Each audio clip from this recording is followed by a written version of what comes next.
Hello, this is the RPG Crawler, and welcome to Indie Game Friday, the show where I take a look at independent role-playing games. This week, I decided to hit up Gamejolt for a freebie, and found this cute little thing from a few years back, Doomed Dungeon. Made in Game Maker, it's an old Wolfenstein-style first-person game with procedurally generated levels and a light RPG background. Developed by Daniel Daz Moreno, it was published on Gamejolt on January 11th, 2013.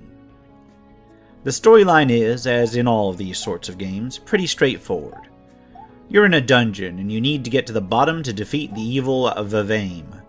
From what I understand, there's around 16 or so levels with a handful of different enemy types and various items you can pick up and use. You can control it with either the keyboard or a controller. For old time's sake, I decided to stick with just the keyboard. In character creation, you can name yourself, pick a class, and pick a race. Classes and races give you different ability score boosts and may give you an intrinsic quality that affects gameplay. This also affects the only representation of your character in the game, your hand and the weapon choice you have.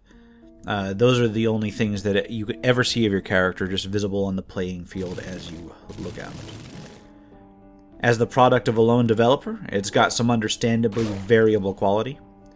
The game runs smoothly, which is impressive for a Game Maker game, and the music is actually pretty good. Apparently it was produced by Gamejolt. I have no idea if I'm pronouncing that right. The graphics are cartoony at best, with hand-drawn sprites represented against a pseudo-3D background. They have a consistent style, however, so there is that. The procedural generation produces maps that are interestingly convoluted without being a pain to navigate. At least usually.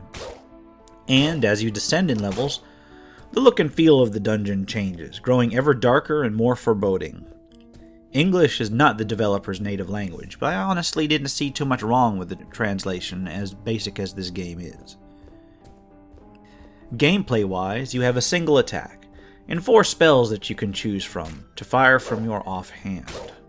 A fireball, a frost missile, a lightning thing, and some sort of ghost boomerang thing that I couldn't figure out. With the limited amount of magic most classes have, you really want to reserve spells for things that are more dangerous anyway, unless you're going for a pure mage build. And yes, you do get builds. Aside from the initial stat modifications, every time you level up you can distribute a point into one of the ability scores, each of which affects a different aspect of the game.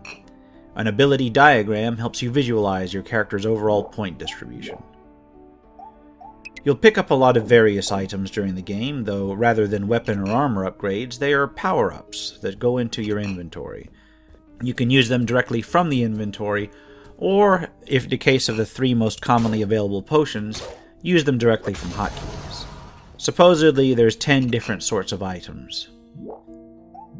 Strategically, there's not much to it. You hack at enemies and back up, trying to avoid getting hit and avoid getting spells thrown at you.